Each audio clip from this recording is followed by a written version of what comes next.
Welcome back, guys. I have my roses here in silica gel and I've now left them for about 6 weeks. So it's time for me to grab them out and we'll be putting them in a silicone mould with deep cast today. So let's get started. Now I know exactly where they are because of my trusty stickers on top of my container lid here.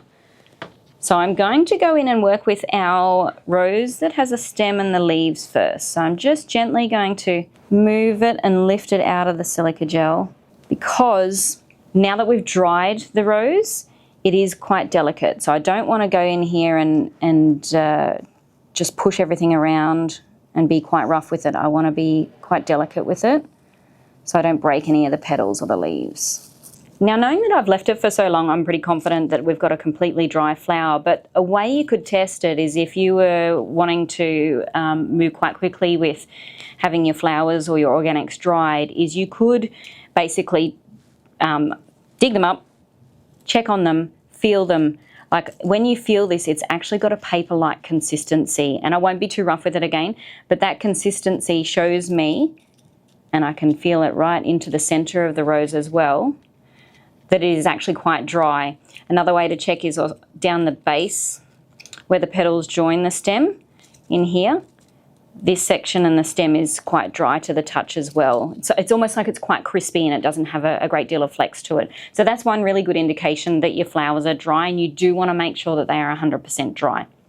So I'm going to move my silica gel box out of the way, and then I'm going to make sure I dust out or poke out any of the remaining little mini silica gel balls off the actual bud, because they do get stuck inside of the petals.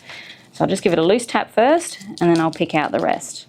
Okay, I am literally just getting a skewer to loosen in between the petals where that silica gel is.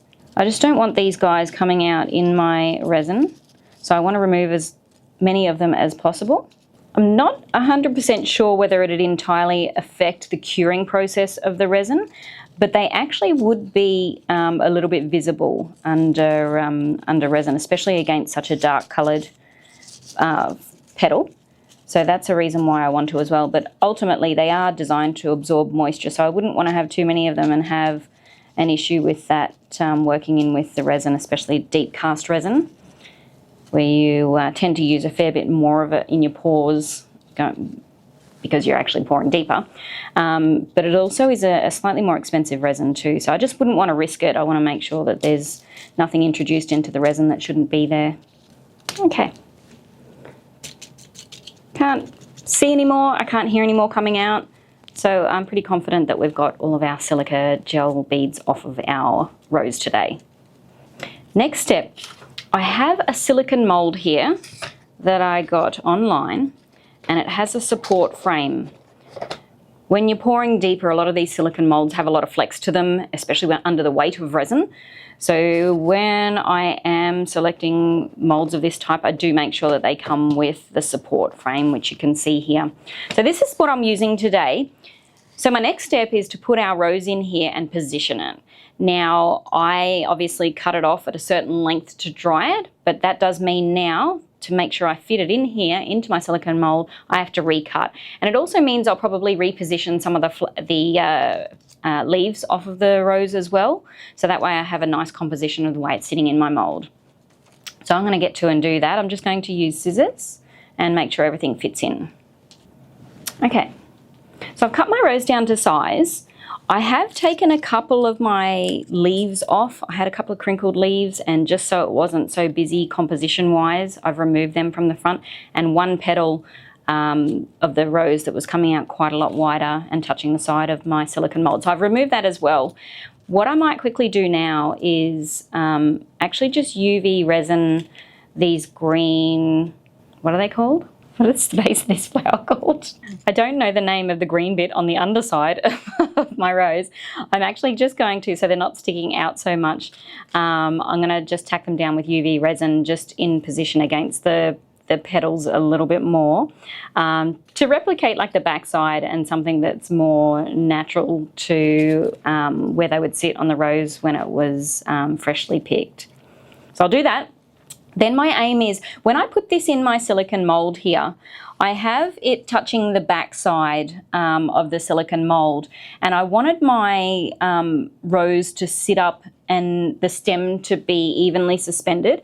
So what I need under the bottom end of the stem is basically like a little plinth made of resin, and that helps raise that bottom end. So instead of my stem sitting on an angle, it's actually going to sit up straight. And that little plinth, I'm just going to make out of our Resi Ultra Cure, because I can make it quickly, I can frame it up, and I can sit it in there and sort of tack it in there. Now, the silicone, when tacking it into a mould like this, the UV curing resin sticks gently, but if you knock it too much, it will release from the silicone. So I do have to be careful, if I am using it as a plinth, that I am gentle when I'm pouring in, that I don't knock that. Otherwise, it'll just fall over and I'll have that little plinth floating around inside my deep cast. So that's something to be mindful as well when you are using this method. I just want a little bit on the outside of that part of the leaf that just touches my rose petal. I don't want too much underneath it, because if it is underneath and the UV light can't penetrate it, then it means that that probably won't cure correctly. And I do need it curing 100% when I'm embedding it into a deep cast silicone mould. I can't leave it wet. It ends up running the risk of you seeing that. It could potentially go a little bit cloudy around that area because there's moisture in it, and the other deep cast resin will be curing around it. So it's always best to work with cured resin when you're embedding anything. While that one's just tacked on, I'll pop the other one down as well, and that way I can pop them under the UV light together. And cure time for our Resi Ultra Cure is about 5 minutes till it's totally cured. You will find that as soon as it goes straight under the UV light, that it starts to dry up and cure up straight away, which means it can hold it in position, but it will be a little bit tacky until you reach that 5-minute mark. To build a little plinth, which is basically a tiny little block of resin to help raise that stem up a bit, we don't have a tiny little rectangular mould or a tiny little square mould. So I'm basically fabricating my own here.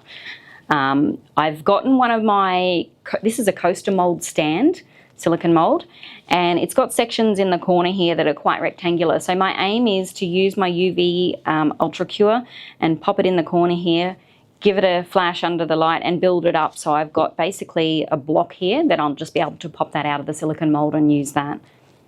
So if you've got something that you can use, that you can build on at the corner of a silicone mould or anything like that where you know your resin's going to release, that's the best option.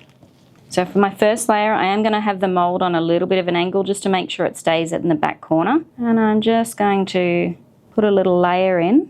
Now, I do want to make sure I have absolutely no bubbles in this mixture, and being that the Ultra Cure is a little bit thicker, sometimes it does trap a little bit of a bubble. So I am just going to remove any bubbles that I see, bring them to the top. The reason I don't want bubbles in it is because when I suspend this inside the deep cast, it has absolutely no bubbles in it. So if this traps bubbles in it, you'll see that tiny little bubble through your deep cast mixture. Right, so my resin's just sitting in the corner there. I'm going to pop it under the UV light. Just on an angle there, and let it tack off, and then we'll build another layer. Okay, so I have my UV resin built up in the corner here. I'm just going to demold that.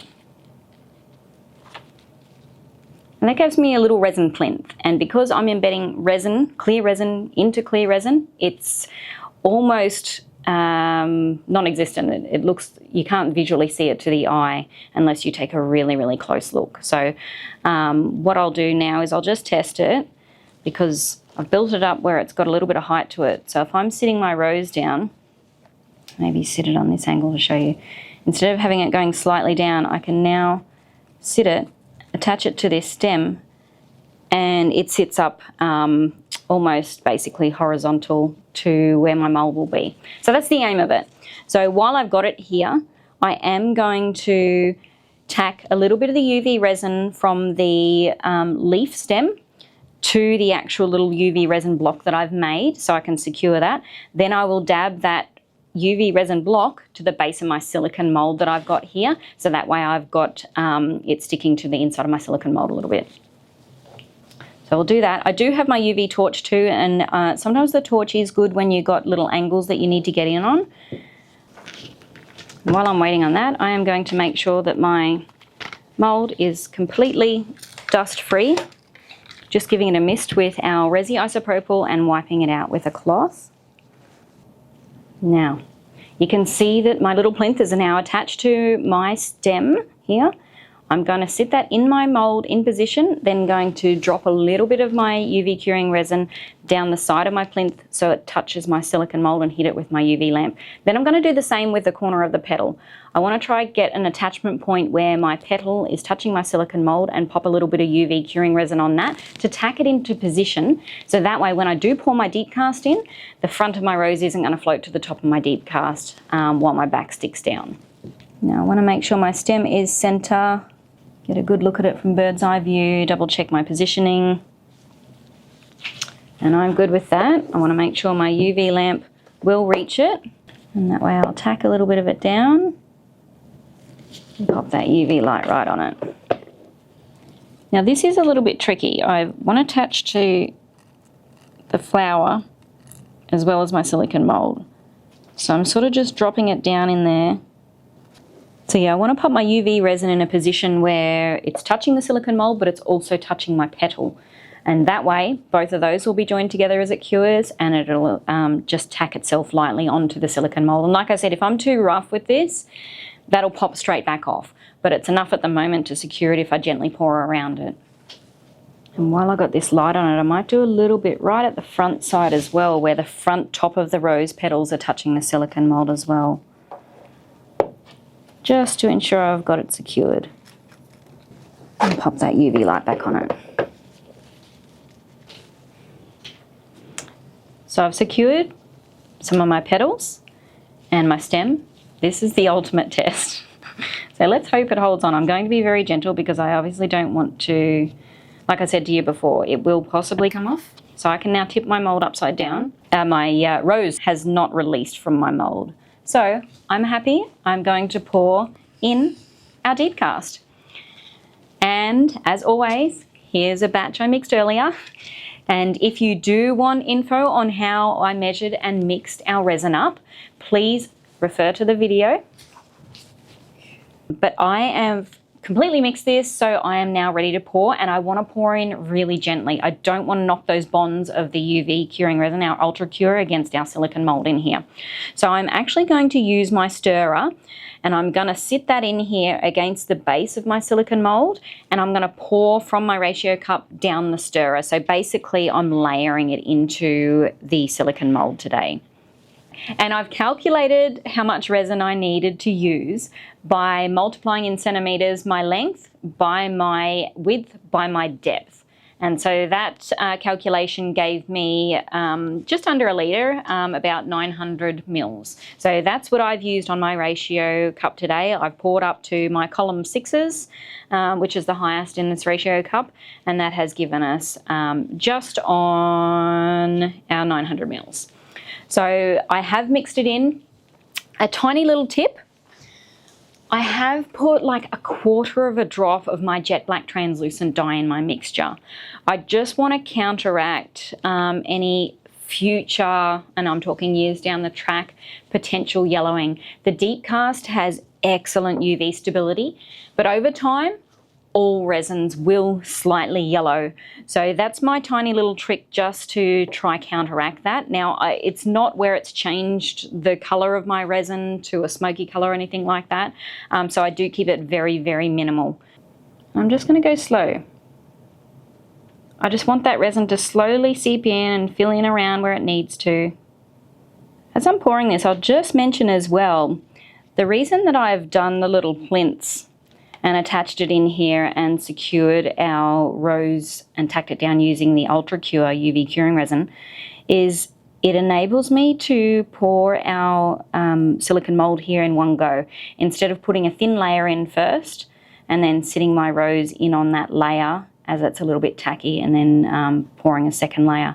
So I do get the opportunity to pour in one complete pour by doing it this way. The perfect amount of resin so far my rose is staying secured. Fingers crossed that little extra bit of UV resin that I've used to tack it on with our Ultra Cure doesn't pop up while this is curing. Because I am using deep cast, this is a 7 to 10 day cure time. So it is something that I need to make sure that I'm keeping this out of the way. Now, there are a few bubbles that are coming up out of, probably in between the petals of my rose, some out of my mixture as well with the way I was pouring it in at the end there. It is deep cast resin. I do not, as in do not, use our Resi isopropyl to pop bubbles. The bubble release on this is absolutely amazing. So these guys will come to the top and they will actually pop themselves. If for some reason you're finding that you've got some bubbles that are just stubborn, trapped there, use a heat gun or a blowtorch. So my choice here personally would be a heat gun to pop those, but never ever use the isopropyl on them. And the reason is it actually has a reaction with the deep cast as it's curing, and it actually forms like a skin layer on top, on the top surface, and it actually puckers and it leaves a very uneven, inconsistent surface. So never use your isopropyl to pop bubbles when you're using deep cast. All our other resins, perfectly fine, but not with how long it takes the deep cast to cure. So I'm gonna leave these bubbles, I'm gonna leave this, I'm not gonna touch this for 7 to 10 days, and then we'll come back, demold, and show you what it's like to keep our rose in our silicone. See you soon. I know, I just saw it.